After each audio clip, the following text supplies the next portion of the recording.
Salam, selamat sore Bapak Ibu yang terkasih dalam Tuhan Yesus Kristus.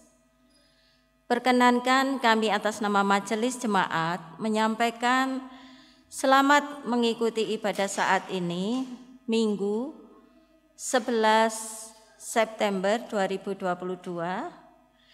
Dan kami juga mengucapkan selamat datang dan selamat beribadah untuk Bapak Ibu Saudara yang baru pertama kali mengikuti ibadah di GKJW Jemaat Malang. Dan ibadah saat ini akan dilayani oleh Bapak Pendeta Legal Hendriawan SAG.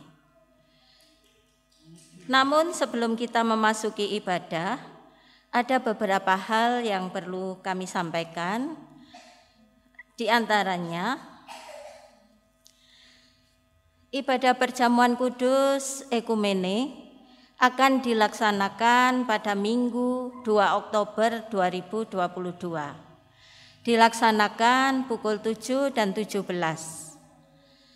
Cawisan bagi warga jemaat termasuk pemuda dilaksanakan dalam ibadah keluarga atau patuen tanggal 20, 21, 24, 27, 28 dan 30 September di kelompok masing-masing. Dan baptis anak kedua akan dilaksanakan pada hari Minggu 16 Oktober 2022 pukul 7. Dan bagi Bapak Ibu yang akan menyerahkan putra-putrinya untuk dibaptis, dapat mendaftarkan ke kantor sekretariat gereja dengan membawa persyaratan yang tercantum di warta jemaat. Dan warta dari komisi, KPPW kelompok 8 mengundang ibu-ibu kelompok 8 dalam ibadah wanita kelompok 8 yang akan dilaksanakan pada hari Minggu 11 September 2022 pukul 9.30. Bertempat di rumah Ibu Yayuk Bambang Rianto, Jalan Bareng Tengah 5D, nomor 1513 Malang. Dan dari Pokja Adi Yuswa mengharap kehadiran Bapak Ibu Adi Yuswa kelompok 1 hingga 9 dalam ibadah Adi Yuswa yang akan dilaksanakan pada hari Sabtu 17 September 2022 pukul 9 WIB di gedung gereja dan akan dilayani oleh Bapak Penatua Agus Priyatno Gambar. Bapak Ibu, untuk menjaga kekhidmatan dalam beribadah, kami mohon Bapak Ibu Saudara yang membawa HP untuk sementara dalam mode silent aja. Dan atas perhatiannya kami ucapkan terima kasih. Bapak Ibu, mari kita memasuki ibadah ini dengan sukacita dan kami undang Bapak Ibu untuk bangkit berdiri.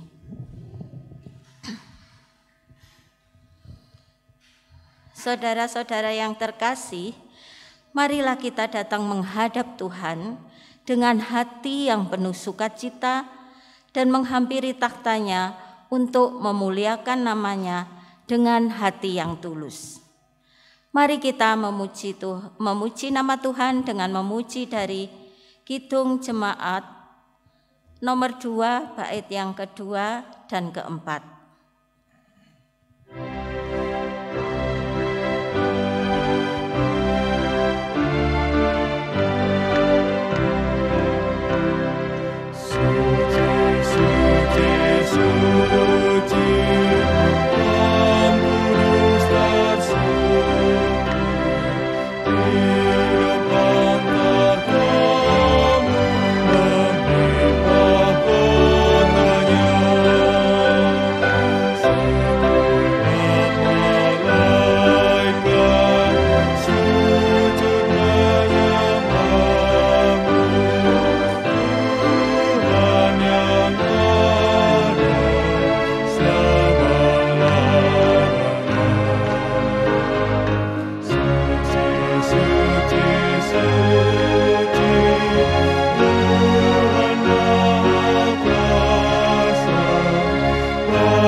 Jemaat yang terkasih di dalam nama Tuhan, dengan mengingat karya Tuhan yang telah dinyatakan kepada kita semua, pada sore hari ini, kita ada dalam perjumpaan untuk memuji, menyembah dan mengagungkan Dia. Mari bersama-sama kita mengawali ibadah ini dengan mengungkapkan satu pengakuan yang sama, bahwa pertolongan dan keselamatan kita datangnya dari Tuhan Allah yang menciptakan alam semesta dengan segala isinya, yang tidak pernah meninggalkan pekerjaan tangannya dan yang kekal kasih setianya. Salam damai dan sejahtera yang berasal dari Allah Bapa di dalam pengasihan Tuhan Yesus Kristus ada bersama dengan saudara-saudara. Amin. Silakan duduk.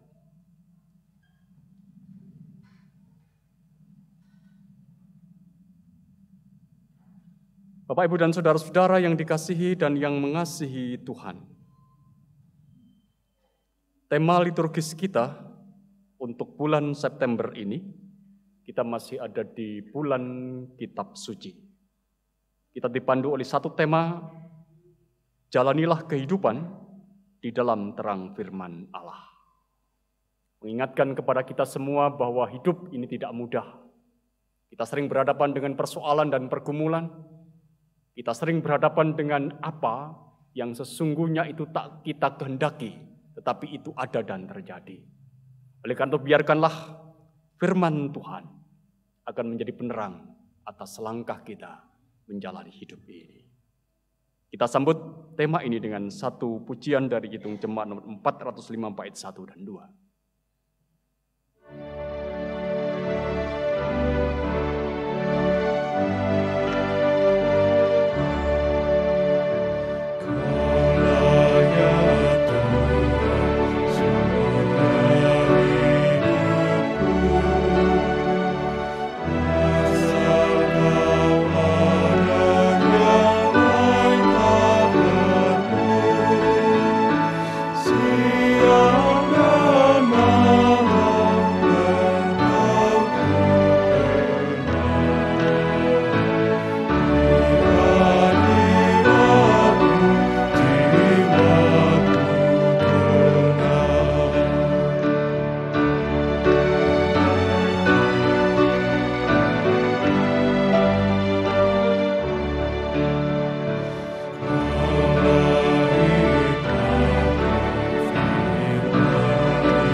Bapak, Ibu, dan saudara-saudara yang dikasihi dan yang mengasihi Tuhan. Pada sore hari ini di tengah-tengah peribadahan, kita diingatkan kembali bagaimana kita harus hidup. Surat Yakobus pasal 1, ayat 22 sampai ayat yang ke-25, mewartakan kepada kita. Tetapi hendaklah kamu menjadi pelaku firman dan bukan hanya pendengar saja. Sebab jika tidak demikian kamu menipu diri sendiri. Sebab jika seorang hanya mendengar firman saja dan tidak melakukannya, ia adalah seumpama seorang yang sedang mengamat-amati mukanya yang sebenarnya di depan cermin. Baru saja ia memandang dirinya, ia sudah pergi atau ia segera lupa bagaimana rupanya. Tetapi barang siapa meneliti hukum yang sempurna, yaitu hukum yang merdekakan orang, dan ia bertekun di dalamnya. Jadi bukan hanya mendengar untuk melupakannya, tetapi sungguh-sungguh melakukannya, ia akan berbahagia oleh perbuatannya. Bapak, Ibu, dan saudara-saudara yang dikasihi dan yang mengasihi Tuhan. Surat Yakobus yang diwartakan kepada kita, mengajak kepada kita untuk melihat diri kita sendiri. Bahwa setiap orang yang hanya mendengar firman dan tidak melakukannya, dia adalah seperti seorang penipu. Dia menipu dirinya sendiri. Karena sungguhnya tidak ada artinya jika kita hanya mendengar firman tetapi tidak melakukannya. Yakobus menegaskan hal itu dalam bacaan kita saat ini. Oleh karena itu, di tengah-tengah peribadahan ini mari kita bersama-sama melihat keberadaan diri kita masing-masing. Apakah aku sudah menjadi pelaku firman yang aku dengar? Tak jarang Bapak, Ibu, dan saudara-saudara, kita ini suka mendengar, tetapi tidak suka melakukan. Kita sering mendengar, tetapi mengabaikan apa yang kita dengar.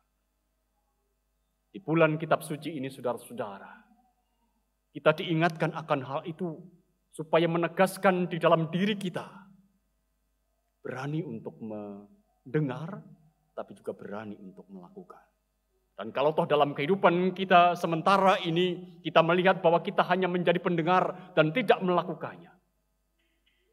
Mari bersama-sama kita mengakui akan keterbatasan, ketidakmampuan, dan dosa kita di hadapan Tuhan di dalam doa. Mari kita berdoa.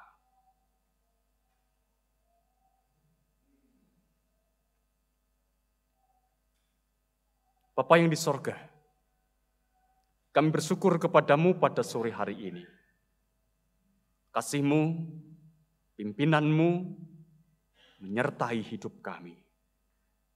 Engkau adalah Allah yang memungkinkan kami untuk menyelesaikan tugas kami hari ini. Dan Engkau adalah Allah yang telah menyatukan kami sebagai satu persekutuan di tempat ini. Supaya kami boleh mengagungkan Engkau, memuji Engkau sebagai Tuhan dan Juru Selamat kami. Ketika kami ada dalam perjumpaan ini Tuhan, kami menyadari bahwa Engkau adalah Allah yang menghendaki supaya dalam hidup ini, kami bukan hanya menjadi pendengar, tapi juga menjadi pelaku atas firman-Mu. Oleh itu, karena itu perkenankan pada saat ini kami mencoba untuk melihat keberadaan diri kami masing-masing. Betapa sering dalam hidup ini, kami hanya menjadi pendengar, kami suka untuk mendengarkan, tetapi kami sering tidak melakukan apa yang menjadi firman. Oleh karena itu, dalam kerendahan hati dan dalam kesadaran diri kami masing-masing, kami mohon belas pengasihan Tuhan.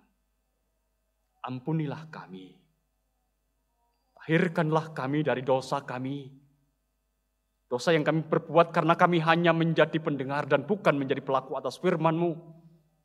Dan karena pengampunan yang sudah Engkau berikan kepada kami pada saat ini, kami akan Engkau berikan kekuatan baru untuk boleh mewujud nyatakan apa yang menjadi firman yang Engkau beritakan bagi kami.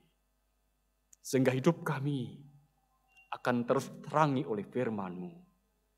Firman yang menghidupkan hidup. Terima kasih Tuhan untuk kasih-Mu.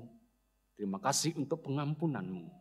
Dan kami bersyukur untuk apa yang sudah Engkau kerjakan bagi kami. Di dalam nama Tuhan Yesus kami berdoa. Amin.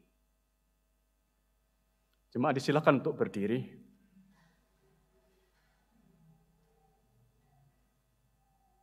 Siapapun kita yang mengakui segala dosa di hadapan Tuhan dengan segala kesadaran dan ketulusan, Tuhan Sang Pengampun memberitakan kepada kita berita pengampunan.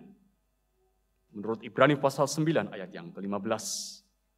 Karena itu, Ia adalah pengantara dari suatu perjanjian yang baru, supaya mereka yang telah terpanggil dapat menerima bagian kekal yang dijanjikan, Sebab ia telah mati untuk menebus pelanggaran-pelanggaran yang telah dilakukan selama perjanjian yang pertama.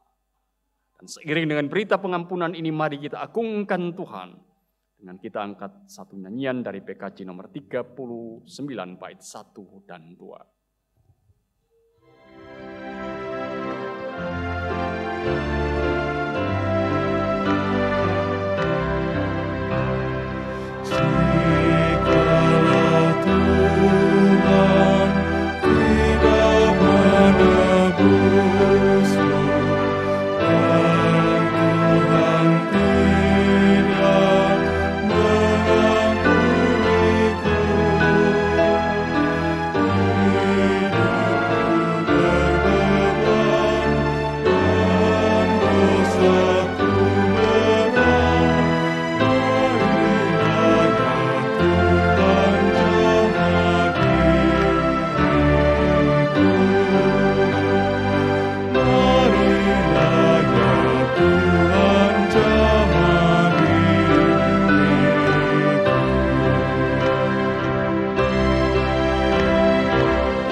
Bapak Ibu yang terkasih di dalam Tuhan, sebelum kita membaca firman Tuhan, mari kita berdoa terlebih dahulu.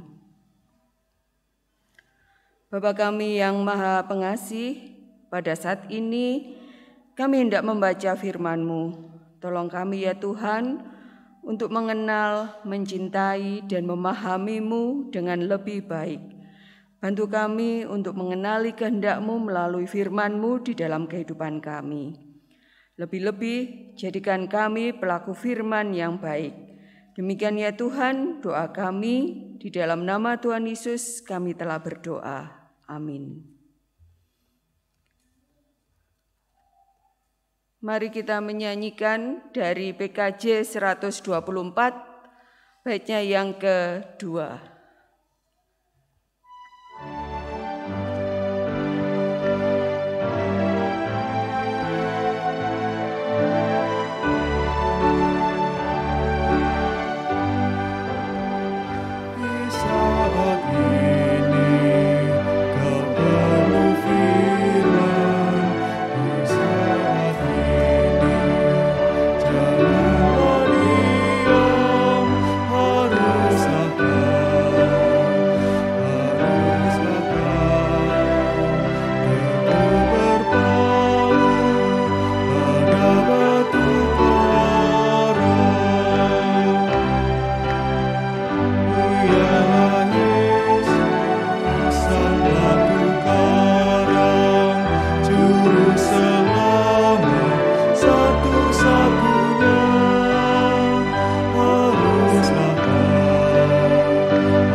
Bacaan pertama diambil dari Keluaran 32 ayatnya yang ke-7 sampai yang ke-14.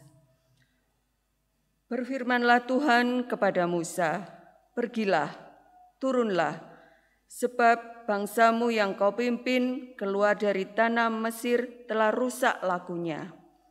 Segera juga mereka menyimpang dari jalan yang kuperintahkan kepada mereka. Mereka telah membuat anak lembu tuangan, dan kepadanya mereka sujud menyembah dan mempersembahkan korban sambil berkata, "Hai Israel, inilah Allahmu yang telah menuntun engkau keluar dari tanah Mesir." Lagi firman Tuhan kepada Musa, "Telah kulihat bangsa ini, dan sesungguhnya mereka adalah suatu bangsa yang tegar tengkuk. Oleh sebab itu biarkanlah aku, supaya murkaku bangkit terhadap mereka, dan aku akan membinasakan mereka. Tetapi engkau akan kubuat menjadi bangsa yang besar." Lalu Musa mencoba melunakkan hati Tuhan Allahnya dengan berkata, "Mengapakah Tuhan murkamu bangkit terhadap umatmu yang telah kau bawa keluar dari tanah Mesir dengan kekuatan yang besar dan dengan tangan yang kuat? Mengapakah orang Mesir akan berkata, 'Dia membawa mereka keluar dengan maksud menimpakan malapetaka kepada mereka dan membunuh mereka di gunung dan membinasakannya dari muka bumi?' Berbaliklah dari murkamu yang menyala-nyala itu dan menyesallah karena malapetaka yang hendak kau datangkan kepada umatmu. Ingatlah kepada Abraham, Ishak, dan Israel, hamba-hambamu itu. Sebab kepada mereka engkau telah bersumpah demi dirimu sendiri dengan berfirman kepada mereka, 'Aku akan membuat keturunanmu sebanyak bintang di langit, dan seluruh negeri yang telah kujanjikan ini akan kuberikan kepada keturunanmu, supaya dimilikinya untuk selama-lamanya,' dan menyesalah Tuhan karena malapetaka yang dirancangkannya atas umatnya." Demikian firman Tuhan.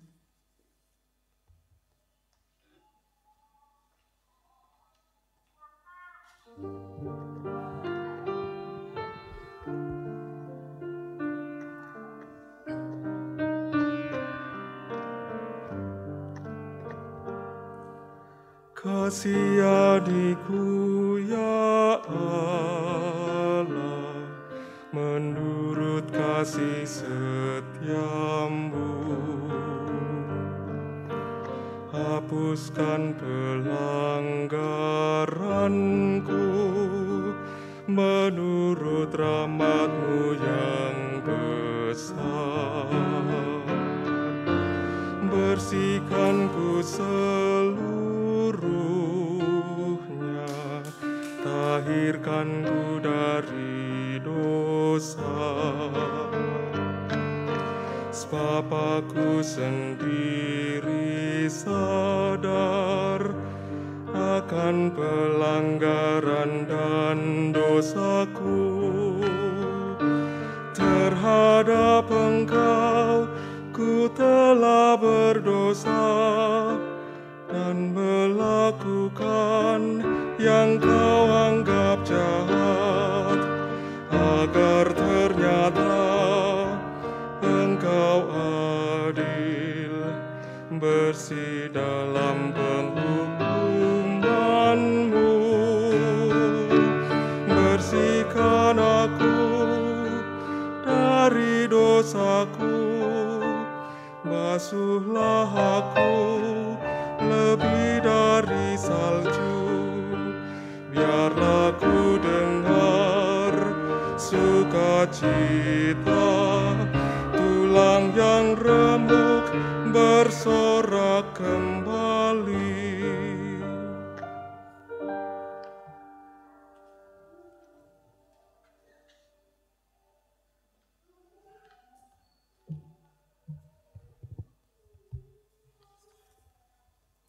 Untuk bacaan yang kedua terambil dari surat Paulus yang pertama kepada Timotius, 1 Timotius 1 ayat 12 sampai 17.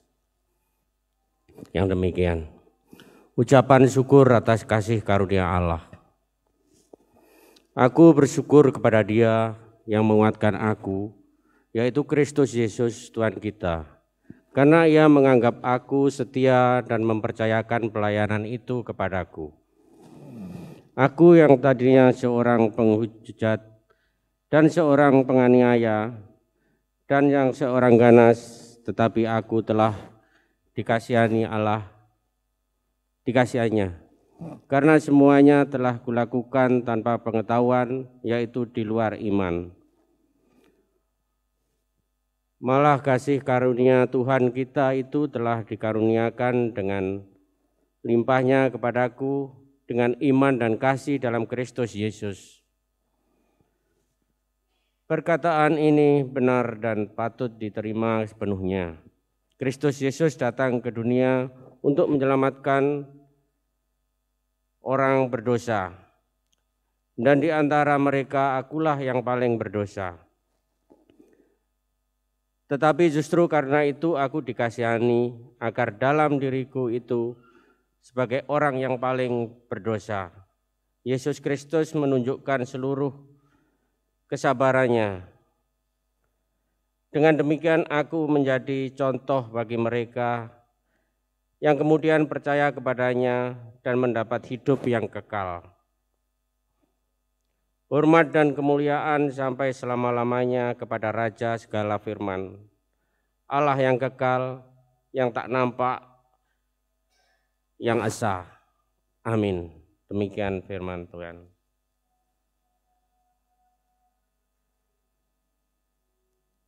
Inilah permulaan Injil Yesus Kristus.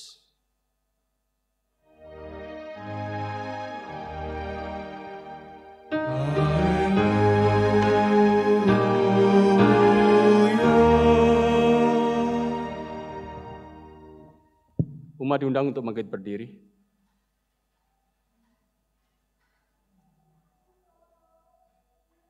Injil Yesus Kristus menurut kesaksian Lukas pasal 15 ayat 1 sampai ayat yang ke-10. Para pemungut cukai dan orang-orang berdosa biasanya datang kepada Yesus untuk mendengarkan Dia.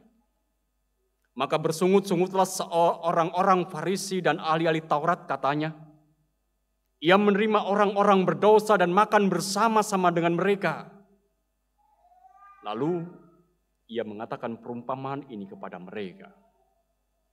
Siapakah di antara kamu yang mempunyai 100 ekor domba, dan jikalau ia kehilangan seekor di antaranya tidak meninggalkan yang 99 ekor di padang gurun, dan pergi mencari yang sesat itu sampai ia menemukannya.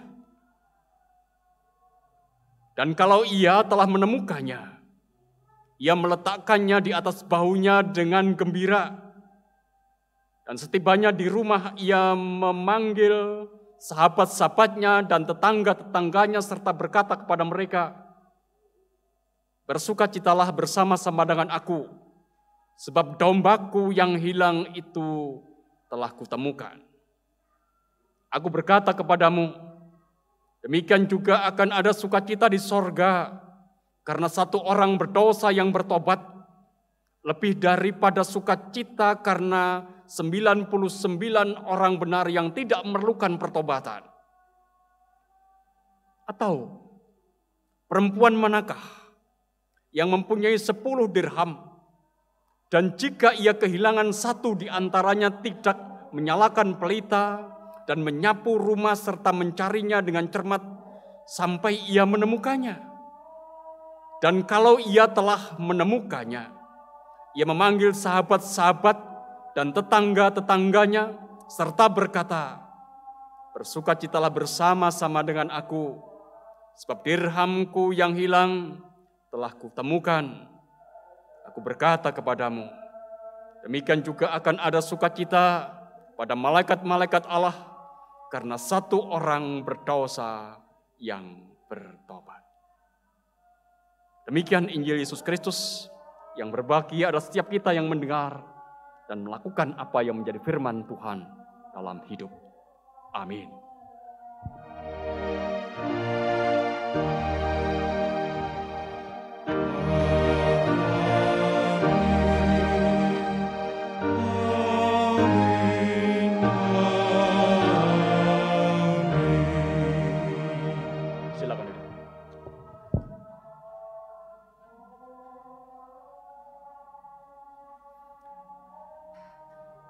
Selamat sore Bapak Ibu. Senang ada dalam perjumpaan dengan panjenengan semua. Bersama-sama kita menghayati akan makna peribadahan kita ketika kita diberi kesempatan oleh Tuhan untuk memuji, mengagungkan Dia dalam hidup ini. Bapak Ibu dan saudara-saudara yang dikasihi dan yang mengasihi Tuhan, dari bacaan kita akan perhatikan Lukas pasal 15 ayat yang pertama dan ayat yang kedua. Dua ayat ini akan menjadi titik tolak permenungan kita akan firman Tuhan yang diberitakan bagi kita. Para pemungut cukai dan orang-orang berdosa biasanya datang kepada Yesus untuk mendengarkan Dia. Maka bersungut-sungutlah orang-orang Farisi dan ahli Taurat, katanya, Ia menerima orang-orang berdosa dan makan bersama-sama dengan mereka. Bapak, Ibu, dan saudara-saudara yang dikasihi dan yang mengasihi Tuhan, di luar sana, maksud saya di joglo kita, itu ada lemari kecil, lemari yang terbuat dari kaca, ukurannya hanya sekitar 1 meteran lah. Dan isinya macam-macam. Di sana berisi payung, berisi jaket, berisi jam, ada tas, ada kacamata, dan barangkali ada yang lain juga. Bapak Ibu tahu itu lemari apa? Lemari apa? Itu adalah lemari yang memang diperuntukkan untuk barang-barang yang tertinggal. Artinya lemari itu diperuntukkan untuk penempatan barang-barang atau apa yang dimiliki oleh warga jemaat, dan itu kemudian tertinggal di gereja dan kemudian ditempatkan di sana. Supaya apa? Supaya kalau jemaat itu merasa kehilangan, dia akan mudah untuk menemukan kembali, mudah untuk mengambilnya dan mendapatkan kembali sebagai miliknya. Namun kenyataannya Bapak Ibu dan saudara-saudara yang dikasihi dan yang mengasihi Tuhan, di sana masih ada banyak barang. Seperti yang saya sebutkan tadi. Di sana ada payung, di sana ada beberapa jam, di sana ada banyak Alkitab, di sana ada tas, ada jaket. Barang-barang itu saudara-saudara adalah milik warga jemaat yang ke gereja, tetapi tidak diambil. Bahkan sudah bertahun-tahun berada di sana. Dibiarkan saja berada di sana. Kalau kita bertanya, mengapa? Mengapa barang-barang itu dibiarkan di sana? Mengapa tidak diambil oleh sang pemilik? Mungkin ada banyak alasan. Yang pertama, barangkali sang pemilik tidak merasa kehilangan. Ora rumangsa kelangan, jadi ya tidak mungkin mencari. Mungkin barangnya banyak yang seperti itu. Ketika yang satu hilang, dia tidak merasa kehilangan, oleh karena dia tidak merasa perlu untuk mencari dan menemukan kembali. Atau juga, mungkin sang pemilik merasakan bahwa yang tertinggal itu barang-barang yang tidak terlalu berharga. Tidak memiliki nilai penting bagi dirinya sehingga wis gak apa-apa lah, hilang ya gak apa-apa. Dia tidak merasa perlu untuk mencari. Sesuatu yang tidak berharga saja kok. Saya mudah kembali untuk mendapatkannya. Sejujurnya Bapak, Ibu, dan saudara-saudara yang dikasihi dan yang mengasihi Tuhan, orang itu akan mencari dan berusaha untuk mendapatkan kembali sesuatu yang hilang dari dirinya. Biasanya didasarkan atas nilai atau atas harga sesuatu yang hilang itu atau barang yang hilang itu. Semakin bernilai pasti akan semakin dicari. Semakin berharga pasti akan semakin berusaha untuk ditemukan kembali.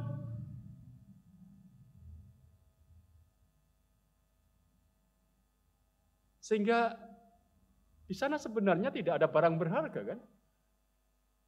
Tidak ada HP yang mungkin keluaran terbaru. Tidak ada cincin emas. Atau mungkin juga tidak ada dompet yang berisi uang. Mengapa? Karena kalau barang-barang itu hilang segera dicari oleh sang pemilik. Tidak mungkin dibiarkan bertahun-tahun di sana. Karena orang mencari itu didasarkan atas nilai. Bahwa apa yang hilang itu memiliki sesuatu yang berarti bagi dirinya. Nah, terkait dengan cerita kita tentang barang-barang yang hilang ini, saya ingat cerita seorang pendeta bertahun-tahun yang lalu ini. Dia melayani di sebuah desa, Gereja Kristen Jawetan, dan desa itu letaknya di tempat yang berbukit-bukit tapi juga pasti berlembah. Suatu saat dia harus mengantar istrinya ke pasar. Pagi-pagi itu dia mengantar istrinya ke pasar dengan sepeda motor buntutnya, begitu. Sepeda motor lama begitu. Dan dia pergi ke pasar kira-kira jaraknya tidak lebih dari 5 kilometer. Setelah istrinya selesai belanja, kemudian diponceng kembali pulang ke rumahnya. Ya, dengan motor tuanya itu. Tetapi sampai di rumah dia baru sadar, ketika dia turun, oh ternyata istrinya sudah tidak ada dalam boncengannya. Oleh karena itu dia kembali lagi, begitu. Kembali lagi untuk apa? Untuk mencari. Dan istrinya ditemukan di jalan. Bojone ceblok juga ero. Untung nggak ketemu wong liya, begitu kan. Tapi ini adalah cerita yang benar terjadi. Dan dia mencari kembali karena apa? Karena tentu istrinya adalah pribadi yang berharga bagi dirinya. Oleh karena itu dia mencarinya. Bapak, Ibu, dan saudara-saudara yang dikasihi dan yang mengasihi Tuhan. Dalam hubungan antar manusia di dunia ini, kerap kali seseorang atau sekelompok orang itu menempatkan diri seperti sang pemilik barang yang barangnya masih ada di tempat yang ada di joglo itu. Artinya dia sering memandang manusia lain itu tidak berharga, tidak bernilai, oleh karena dibiarkan saja, diabaikan saja begitu. Dan kalau kita mencoba untuk melihat tragedi-tragedi kemanusiaan yang terjadi di atas muka bumi ini, saudara-saudara,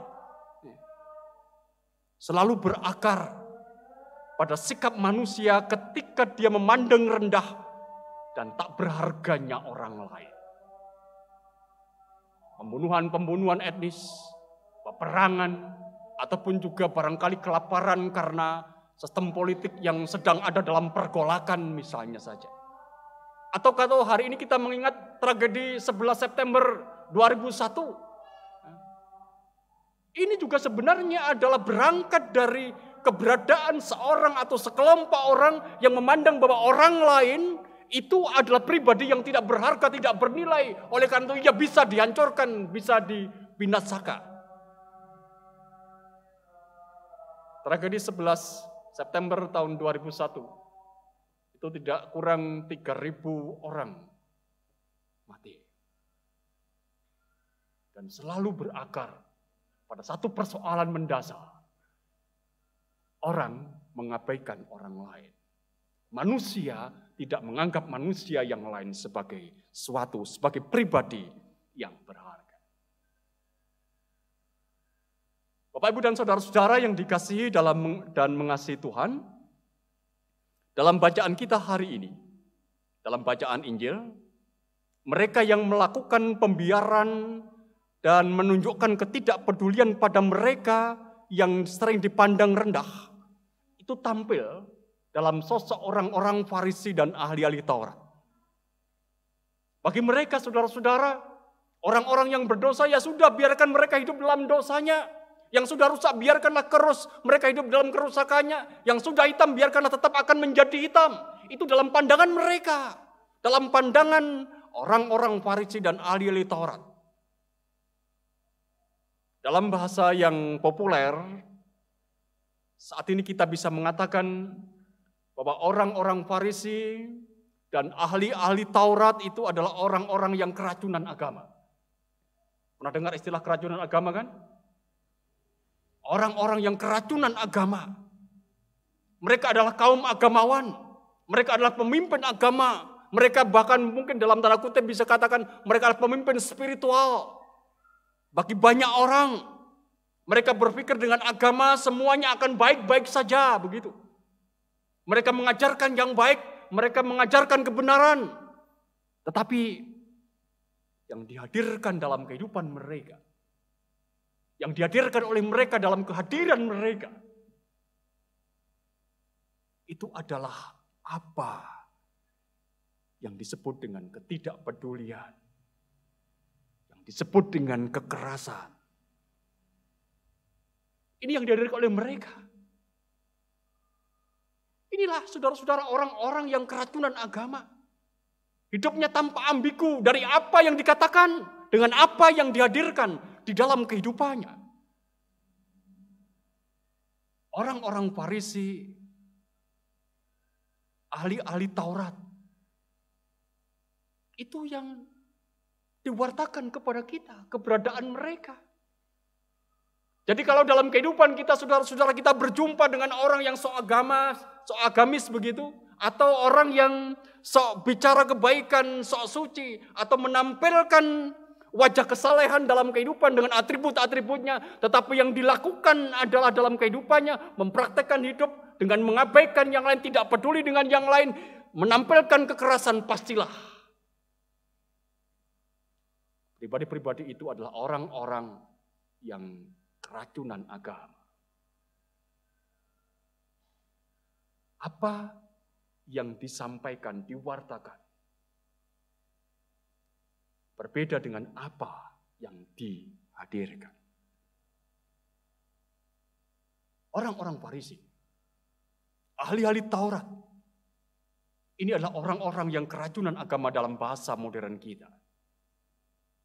Bahkan ketika mereka melihat orang lain berbuat baik, menerima mereka yang berdosa, yang dalam pandangan mereka itu adalah tidak berharga, tetapi orang lain justru menerima seperti yang dilakukan Yesus, mereka justru marah. Kalau kita perhatikan dalam bacaan kita, maka bersungut-sungutlah orang-orang Farisi dan ahli Taurat itu, katanya, ia menerima orang-orang berdosa dan makan bersama-sama dengan mereka. Itu yang ada. Mereka bersungut-sungut, mereka tidak puas dengan apa yang dilakukan oleh Yesus. Padahal Yesus suruh melakukan apa yang benar. Kalau kita perhatikan saudara-saudara, para pemungut cukai dan orang-orang berdosa biasanya datang kepada Yesus untuk mendengarkan dia. Bukankah ini adalah sesuatu yang baik? Sesuatu yang mulia. Tapi dalam pandangan orang yang keracunan agama, itu justru tidak. Nah, pada mereka yang keracunan agama ini, saudara-saudara, Tuhan Yesus kemudian menegur, mengingatkan, dan memberikan pengajaran dalam dua perumpamaan. Yang pertama tadi, saudara-saudara, perumpamaan tentang domba yang hilang, Lukas pasal 15 ayat 4-7, dan perumpamaan tentang dirham yang hilang. Masih ada tersisa satu perumpamaan lagi, perumpamaan tentang anak yang hilang. Dan bacaan kita hari ini fokus untuk dua perumpamaan kita. Nah, melalui perumpamaan-perumpamaan ini, Yesus, Tuhan kita, itu mau mengajarkan kepada orang-orang Farisi dan ahli Taurat tentang prinsip-prinsip dasar kehidupan. Paling tidak saya melihat dua hal, dua prinsip dasar kehidupan yang ingin disampaikan Yesus kepada orang-orang yang keracunan agama itu. Yang pertama, saudara-saudara, prinsip dasar kehidupan, bahwa di dunia ini tidak ada yang terlalu kecil, di dunia ini tidak ada yang terlalu rendah, terlalu remeh, sehingga kita boleh mengabaikannya dan membiarkannya. Itu prinsip pertama. Katakanlah saudara-saudara, sekarang itu satu domba dibandingkan dengan 99 domba. Kan satu domba tidak ada artinya. Wong satu hilang saja saya masih punya 99. Tidak ada artinya. Tapi bagi Yesus, saudara-saudara, perumpamaan ini mengajarkan kepada kita, yang satu hilang tidak bisa dibiarkan. Itu harus engkau cari, engkau temukan kembali. Karena yang kecil, yang tak bernilai, itu bukan berarti harus diabaikan. Justru itulah yang dicari. 1 dirham dibandingkan dengan 9 dirham yang lain. Itu pun juga sebenarnya kita bisa mengabaikan yang satu kan. Oh, masih ada 9 dirham. Masih banyak di tangan. Tetapi Yesus mengingatkan kepada mereka, yang 1 dirham itu pun juga dicari. Dan sepanjang pelayanan Tuhan Yesus, saudara-saudara, Tuhan Yesus sebenarnya telah mempraktekkan apa yang dikatakan, apa yang diajarkan itu. Ia menghampiri Matius sang pemungut cukai. Ia berdialog dengan perempuan Samaria yang tersingkir, yang terhilang. Ia menjamah orang buta, orang lumpuh dan menyembuhkan mereka. Dan ia menerima orang-orang berdosa seperti apa yang menjadi bacaan kita. Pasal 15 ayat yang pertama dari Injil Lukas itu. Dan sebenarnya saudara-saudara, inilah misi Yesus di dalam kehidupannya. Di dalam cintanya, ia menjangkau yang kecil. Di dalam cintanya ia menjangkau yang tidak berharga. Mari mengingat bahwa peristiwa salib, peristiwa penyalibannya, sesungguhnya itu adalah puncak dari pencariannya untuk orang-orang berdosa. Peristiwa salib sesungguhnya adalah puncak cintanya yang mencari manusia.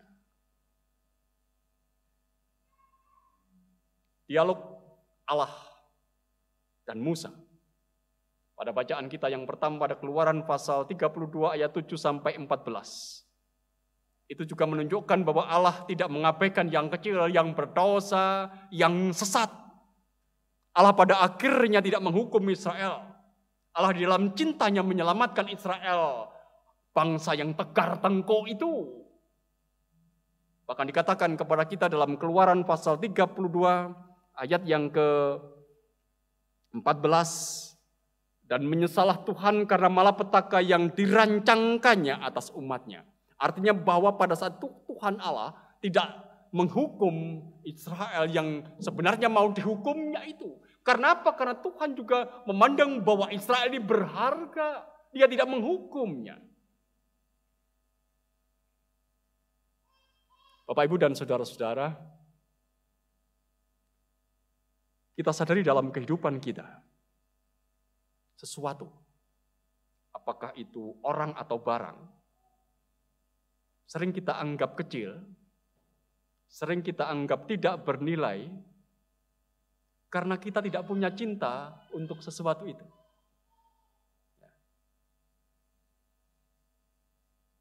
Di lemari kaca yang ada di luar sana, itu akan kosong. Kalau semua orang yang merasa kehilangan ini punya cinta untuk barang-barangnya, pasti akan diambil. Kehidupan persekutuan kita, saudara-saudara, tidak mungkin akan ada orang yang terhilang. Tidak mungkin ada orang yang ada dalam kesepian, kesendirian. Jika semua orang itu melayani dengan cinta dan memiliki cinta untuk menjangkau mereka. Kehidupan keluarga kita, saudara-saudara, barangkali juga ada yang terhilang. Tapi ingatlah bahwa ketika kita menjangkaunya dengan cinta yang kita miliki, percayalah, dia juga akan menjadi bagian dari keluarga kita kembali. Pekerjaan kita, saudara-saudara, tidak mungkin akan ada yang terbengkalai jika kita melakukannya dengan cinta. Karena cinta itu kita melakukannya, kita mengerjakannya, tidak mungkin akan terbengkalai. Apa yang berharga? Apa yang bernilai? itu karena di dalam diri kita itu ada cinta.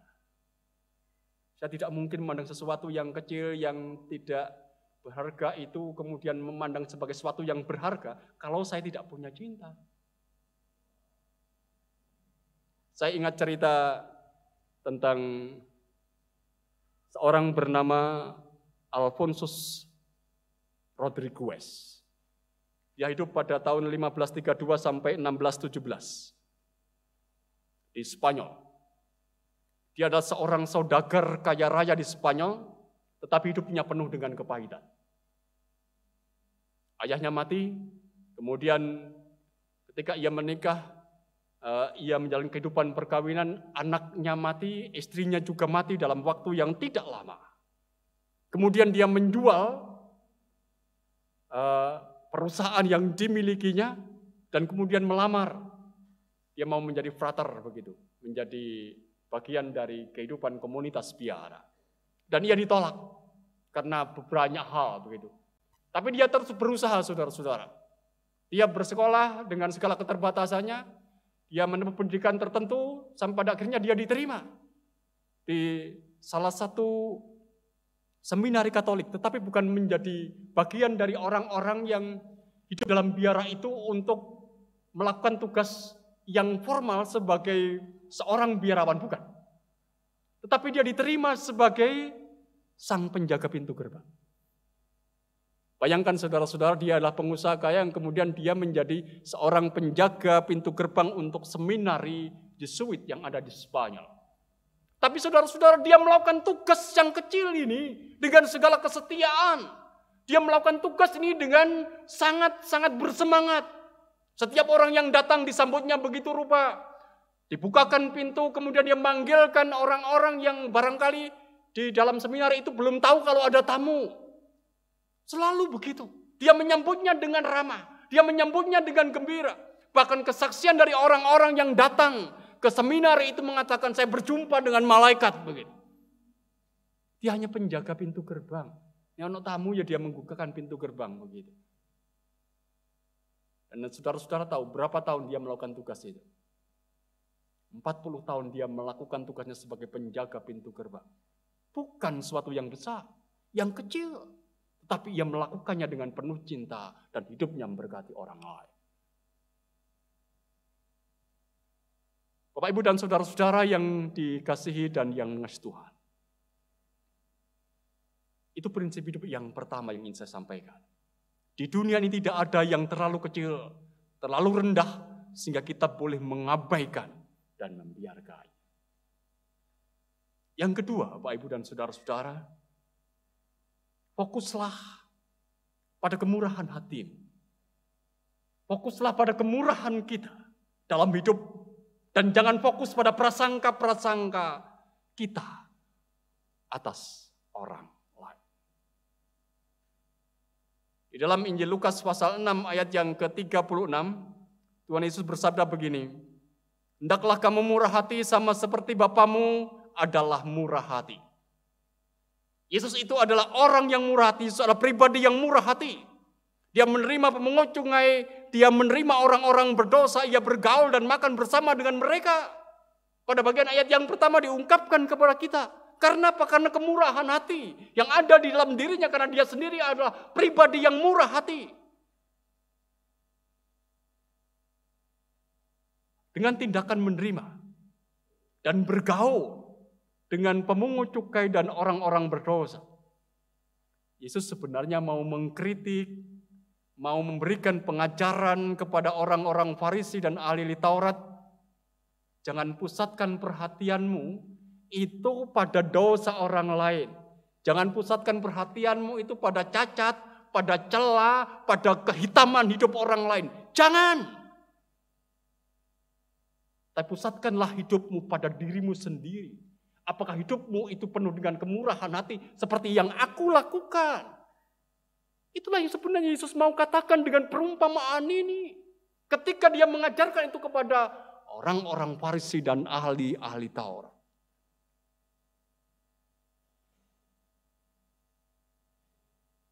Pada kenyataannya, Bapak, Ibu, dan saudara-saudara yang dikasihi dan yang mengasihi Tuhan, Di dalam kehidupan kita itu selalu saja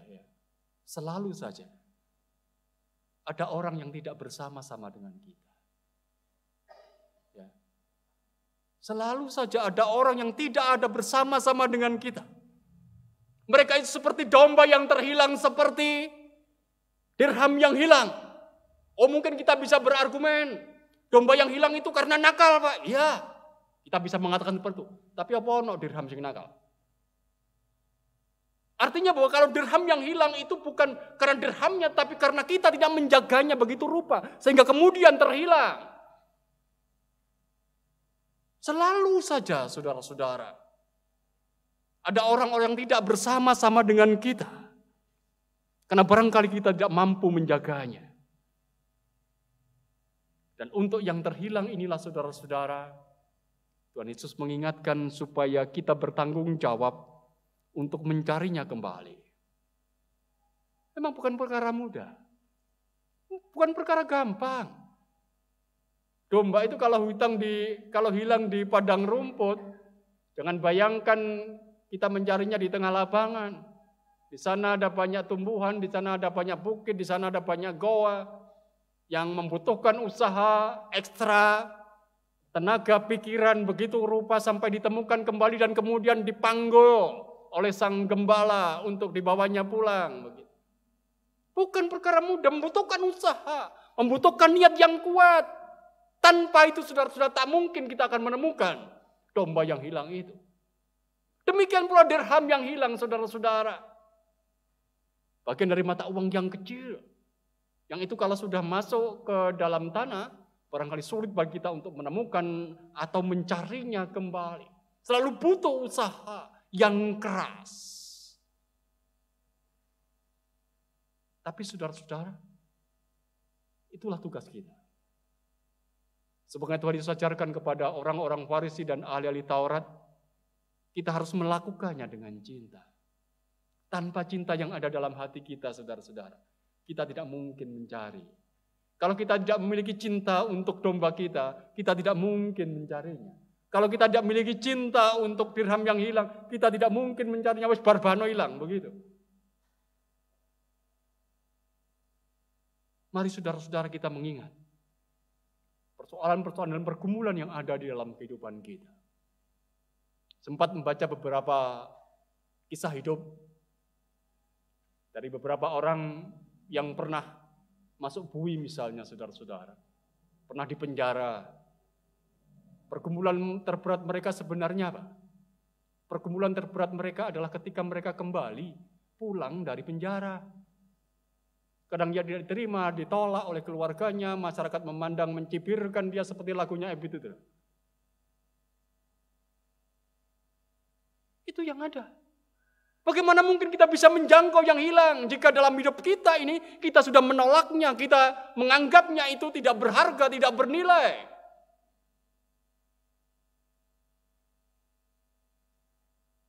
Membaca pula beberapa kesaksian atau beberapa pendapat terkait dengan orang-orang yang terlibat dalam terorisme. Mereka itu sering dikatakan pada dasarnya mereka bukan orang-orang jahat, bukan. Atau dari sononya jahat. Barangkali mungkin ada yang iya, ada yang tidak. Tetapi sering dikatakan begini, mereka melakukan itu karena mereka merasa tertolak dalam lingkungannya. Mereka tidak diterima dalam lingkungannya dan kemudian ada komunitas tertentu yang menerimanya dan komunitas itu adalah komunitas teroris. Betapa berartinya saudara-saudara penerimaan di dalam cinta itu. Tuhan Yesus, saudara-saudara, ingin supaya orang-orang Farisi dan ahli Taurat itu fokus pada dirinya. Batin yang diisi dengan cinta, batin yang diisi dengan kemurahan hati, sehingga akan melakukan seperti apa yang dilakukan oleh Tuhan Yesus, seperti sang gembala yang mencari domba, sang ibu, seorang perempuan yang mencari dirham yang hilang. Tuhan Yesus ingin bahwa orang-orang Farisi dan ahli-ahli Taurat itu tidak mengisi batinnya dengan prasangka-prasangka buruk kepada orang lain. Engkau berdosa, engkau salah, engkau keliru, engkau hitam. Bukan. Tapi isilah batinmu dengan cinta. Isilah batinmu dengan kemurahan hati. Supaya pada akhirnya engkau mampu untuk mencari, karena engkau akan digerakkan untuk mencari yang hilang itu. Mungkin kita bertanya, bagaimana sih sebenarnya supaya kita tahu bahwa batin kita itu bersih? Batin kita itu tidak tercemari oleh yang lain. Sebenarnya ukurnya sederhana Bapak Ibu. Bayangkanlah. Ketika kita ini ada berduaan, bercakap-cakap, berbicara dengan seorang yang hidupnya sangat hitam. Apakah dia adalah seorang pezina? Apakah dia adalah seorang narapidana? Apa yang ada dalam hati kita? Kalau di sana, di dalam hati ini, ada rasa kasihan, maka yakinilah, itulah sesungguhnya yang disebut dengan batin yang bersih. Tetapi kalau dalam diri kita, dalam hati kita itu ada rasa jijik, batin kita belum sebersih apa yang diharapkan oleh Tuhan dalam hidup kita. Mari kita juga mengingat bahwa Rasul Paulus mengakui dalam bacaan yang kedua, aku ini orang yang begitu berdosa, di antara mereka akulah yang paling berdosa, tetapi dialah yang ditemukan Tuhan. Tuhan menjangkau dia yang paling berdosa dan membuat dia pada akhirnya menjadi pelayan. Nah, Bapak Ibu dan saudara-saudara yang dikasihi dan yang mengasihi Tuhan, pada akhirnya saya ingin mengatakan, inilah prinsip kehidupan yang diajarkan oleh Tuhan Yesus. Tidak ada yang terlalu kecil, tidak ada yang terlalu remeh untuk diabaikan. Fokuslah pada diri untuk membangun kerendahan hati, membangun hidup di dalam cinta, dan bukan fokus pada dosa-dosa orang lain. Supaya dalam kehidupan kita, firman yang kita dengar bersama-sama ini akan mewarnai hidup kita, dan hidup kita tak akan dicemari, tak akan diracuni oleh agama seperti orang-orang Farisi, ahli Taurat yang keracunan agama itu. Berjuanglah untuk itu, Tuhan berkati. Amin. Saat teduh untuk kita.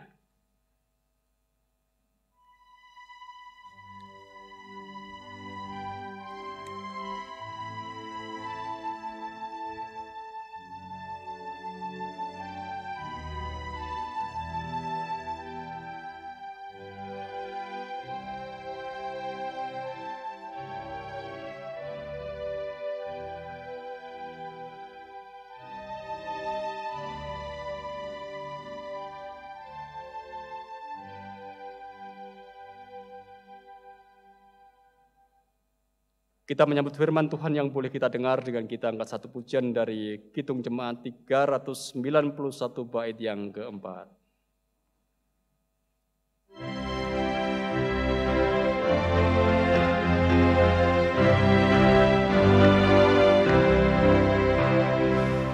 Puji Tuhan, haleluya. Puji Tuhan, haleluya.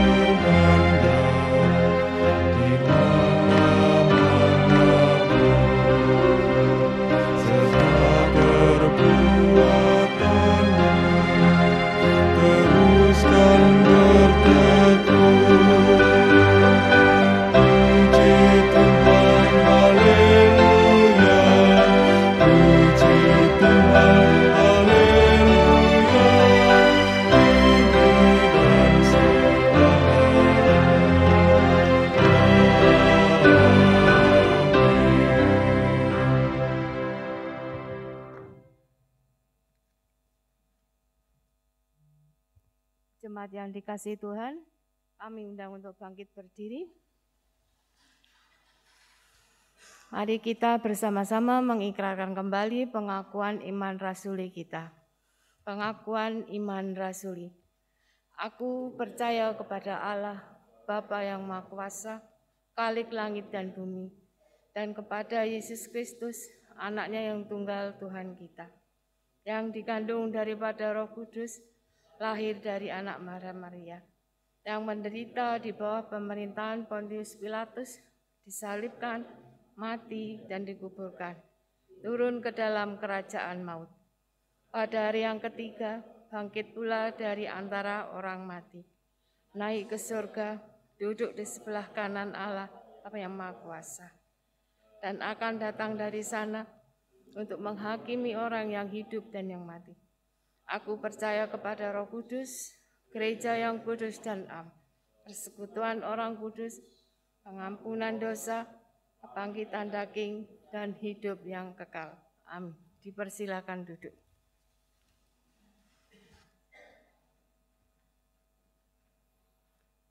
Jemaat yang dikasihi dan yang mengasihi Tuhan, mari kita kembali hampiri tata Tuhan, kita akan berdoa, kita akan angkat syafaat-syafaat kita. Dengan penuh syukur kembali pada saat ini kami menghampiri tahta-Mu yang kudus ya Allah.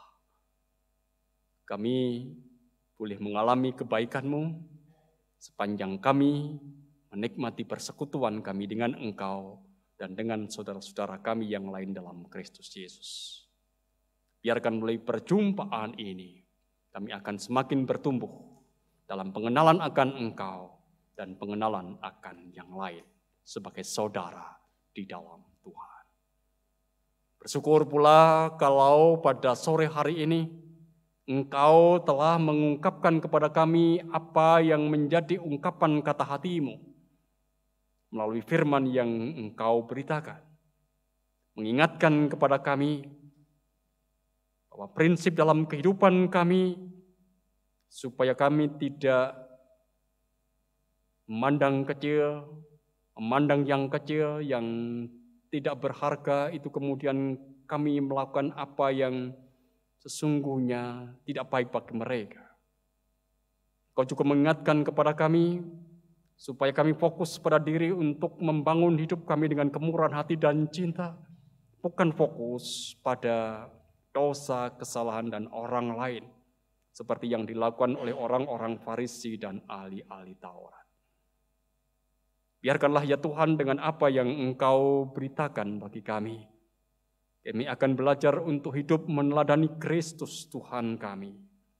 Tuhan yang menyelamatkan kami, Tuhan yang peduli pada yang kecil, Tuhan yang mengampuni yang kecil, Tuhan yang merengkuh yang kecil, Tuhan yang telah menyelamatkan kehidupan kami, supaya kami juga boleh berkarya demi kehidupan di dunia ini. Terima kasih Tuhan untuk firman-Mu. Jadikan firman-Mu itu akan menjadi pelita bagi langkah kaki kami untuk ke depan menjalani kehidupan yang Kau sediakan bagi kami. Kami juga berdoa pada saat ini untuk kehidupan pelayanan secara khusus yang ada di Gereja Kristen Jawitan Jemaat Malang. Berkatilah kami. Berkatilah penatua dan diaken, badan-badan pembantu, komisi, dan pokja-pokja, karyawan gereja, bahkan setiap orang yang menyerahkan hidupnya demi pelayanan yang ada di Gereja Kristen Jawitan Jemaat Malang ini. Engkau ya Allah yang akan berkati, Engkau yang akan berikan hikmat, Engkau akan berikan pengetahuan, Engkau juga akan berikan semangat pengertian supaya apa yang dilakukan dalam pelayanan pada akhirnya menjadi berkat bagi yang lain. Berdoa pula untuk pergumulan-pergumulan pribadi.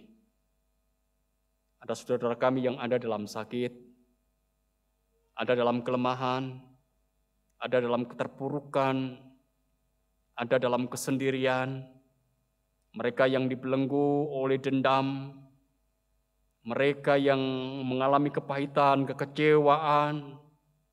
Ya Tuhan, di dalam kasih-Mu kami mohon kepada Engkau, hadirlah, tolonglah, topanglah, mampukan saudara-saudara kami boleh keluar dari pergumulan-pergumulan ini, dan semakin boleh melihat, merasakan akan karya Tuhan yang itu indah bagi hidupnya.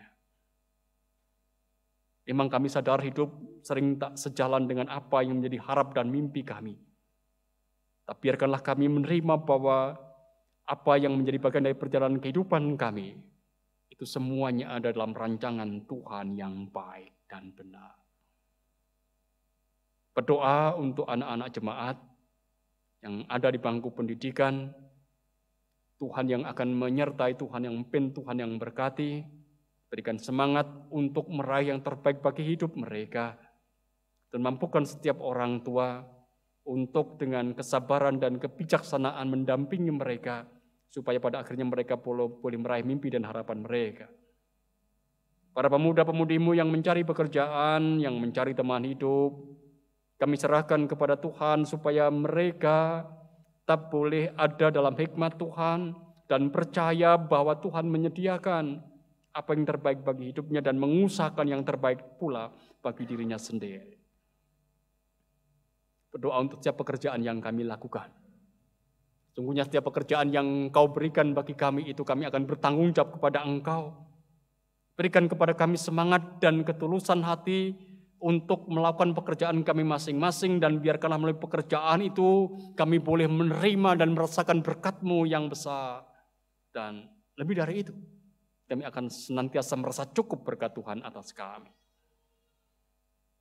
Kami berdoa untuk bangsa dan negara kami, yang sesungguhnya kami tak pernah tahu apa yang sebenarnya ada dan terjadi, tapi kami membawa bangsa dan negara kami ada di hadapan Tuhan supaya Tuhan memberkatinya, memampukan para penegri kami supaya mereka hidup bijaksana dan mengambil setiap kebijakan untuk mendatangkan damai sejahtera atas muka bumi ini, atas bangsa ini.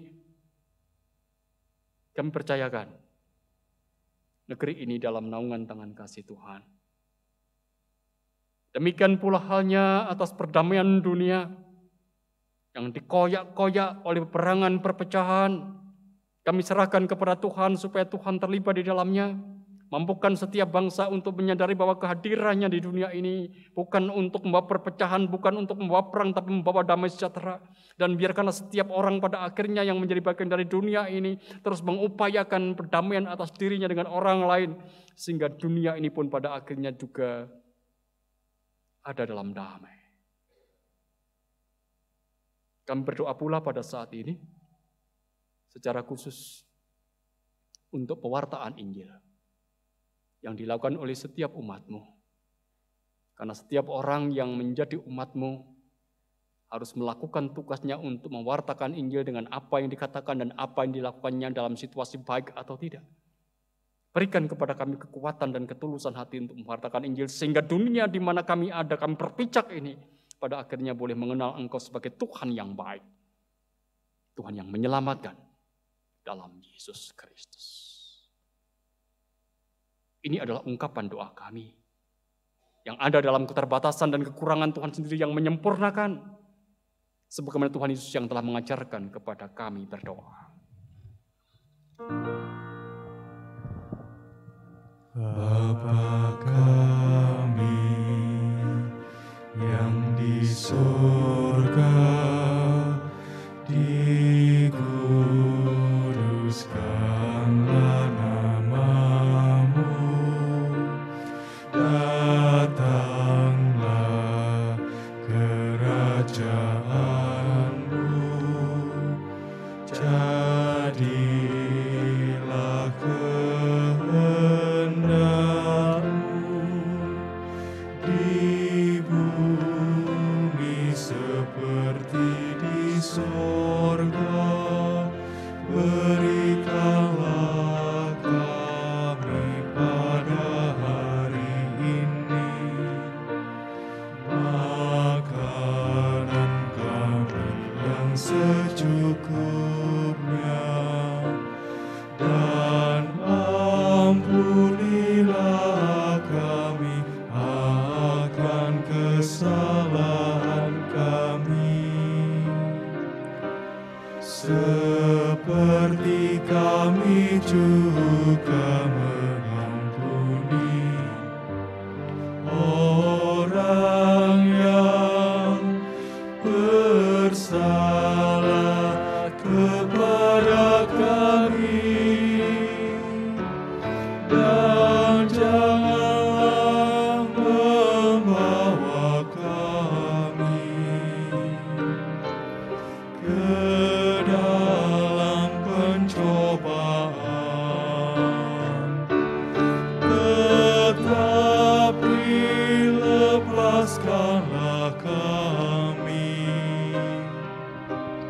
daripada yang jahat, dan Engkaulah yang mempunyai kerajaan dan kuasa dan kemuliaan sampai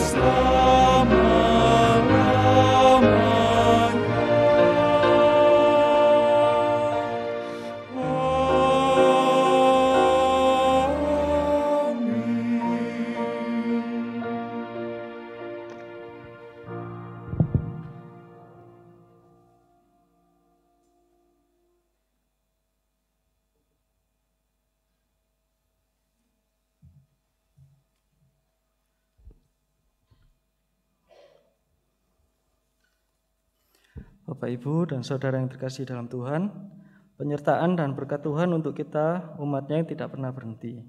Kebaikan dan kasih-Nya yang telah menyelamatkan kita. Karena kebaikannya itu, marilah kita mengucapkan syukur dan kita wujudkan dalam persembahan kita. Sebagai dasar di dalam kita mempersembahkan, ada firman Tuhan yang terambil dari Mazmur 30 ayat 5 dan 6. Yang demikian firman-Nya. Nyanyikanlah mazmur bagi Tuhan, hai orang-orang yang dikasihi-Nya, dan persembahkanlah syukur kepada nama-Nya yang kudus. Sebab sesaat saja Ia murka, tetapi seumur hidup Ia murah hati. Sepanjang malam ada tangisan, menjelang pagi terdengar sorak-sorai.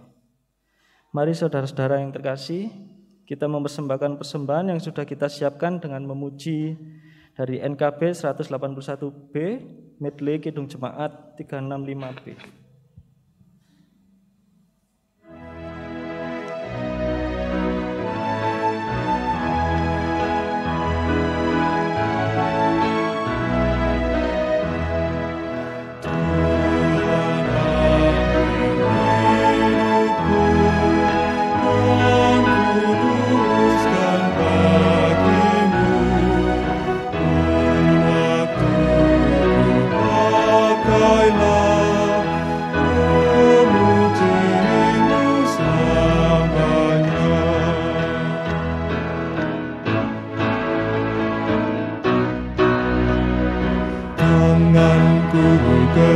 Gerakkanlah kasih-Mu pendorongnya, dan jadikan langkahku berkenan kepadamu, berkenan kepadamu.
Bapak Ibu, dimohon untuk bangkit berdiri. Mari kita berdoa. Ya Bapa, terima kasih atas segala berkat dan kasih-Mu yang telah Engkau nyatakan bagi jemaat-Mu di tempat ini. Bapa yang bertada dalam kerajaan surga, kami berdoa bagi persembahan yang baru kami berikan. Kiranya persembahan ini dapat menyenangkan hati-Mu dan dapat menjadi persembahan yang harum bagi hormat dan kemuliaan nama-Mu. Berkati jemaat-Mu di tempat ini yang telah memberikan persembahan, kiranya Engkau melimpahkan berkat-Mu atas jemaat di tempat ini. Ya Bapa, berkati juga Bapak Ibu Majelis yang mengelola persembahan, Engkau urapi dan berikan kebijaksanaan dalam mengelola persembahan ini. Kiranya persembahan ini dapat kami pakai untuk menyatakan kuasa-Mu di tempat ini dan dapat menjadi alat untuk memperluas kerajaan-Mu. Terima kasih Tuhan Yesus, kami telah berdoa dan ucap syukur. Amin.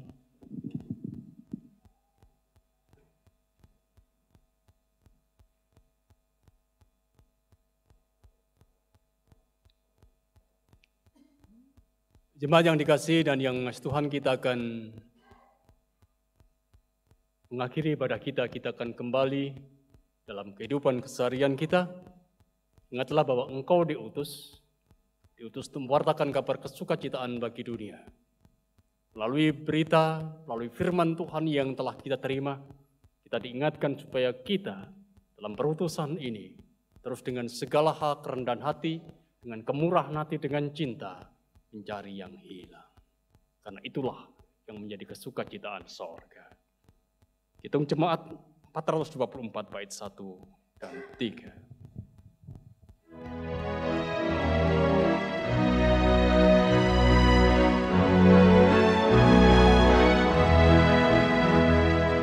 Yesus menginginkan daku bersinar baginya,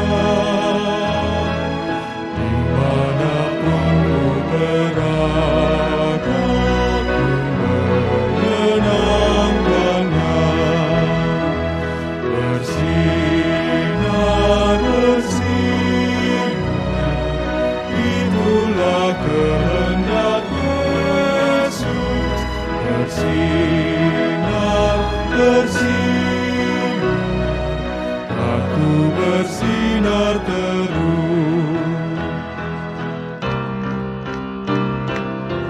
Tuhan Yesus menolong, menjaga hatiku,